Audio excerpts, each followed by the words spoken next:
¿Qué tal? ¿Cómo vamos? Mucho gusto. El día de hoy vamos a hablar sobre el problema del cambio y la necesidad de un sustrato en Aristóteles. Entonces vamos a empezar, vamos a intentar hablar un poco de cómo es que surge el sustrato desde este texto de la física en Aristóteles, ¿vale? Esto va a ser algo muy sintético, entonces vamos a empezar. Para ello, pues Aristóteles en la física uno analiza cómo algo puede llegar a ser, ¿sí? Para ello, pues se remonta a filósofos del pasado como, por ejemplo, Parménides, ¿sí?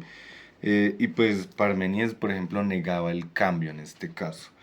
Eh, ¿De qué manera se justificaba Parménides para poder explicar la negación del cambio? Para ello, pues tenía, por así decirlo, como dos especies de argumentos. Primero es que lo que es no puede venir de lo que ya es, ¿sí? Pues porque ya está. Eh, por otro lado, su segundo argumento era que lo que es no puede venir de lo que no es decir, la nada no genera nada, ¿sí?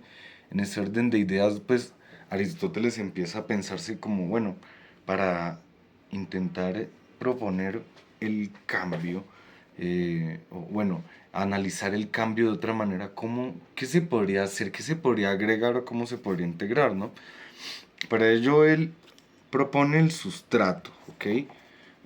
El sustrato, pues yo tengo aquí mis apuntes, ¿no? Porque igual es una información bastante interesante, pero densa.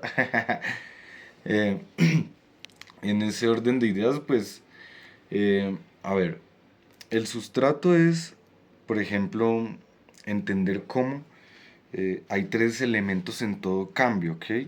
El primero, por así decirlo, sería el sustrato, que es aquello que subyace, ¿sí? De las cosas.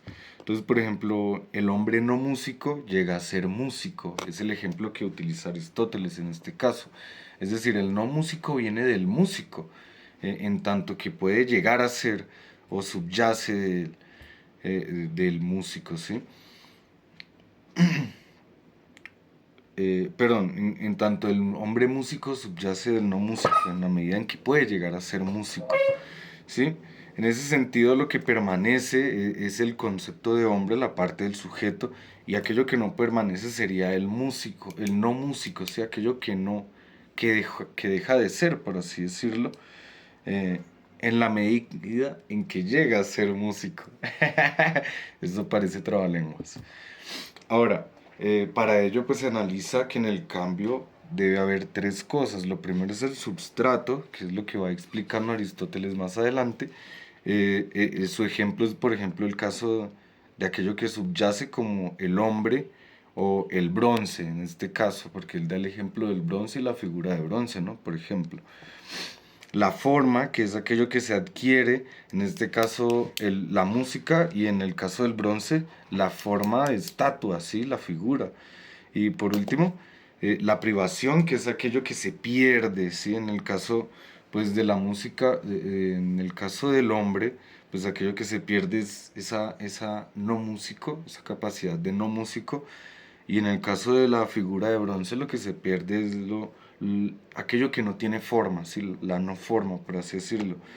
O pierde aquella forma que ya tenía, que era en cierta medida como indefinida, ¿no?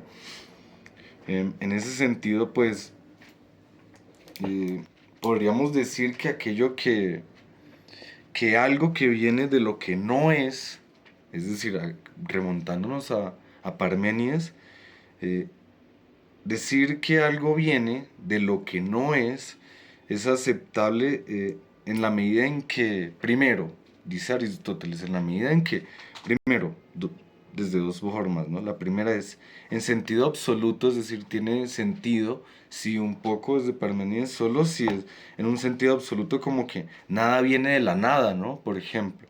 Pero también por accidente en la medida en que algo viene de la privación, que es un no ser relativo, por así decirlo, ¿sí?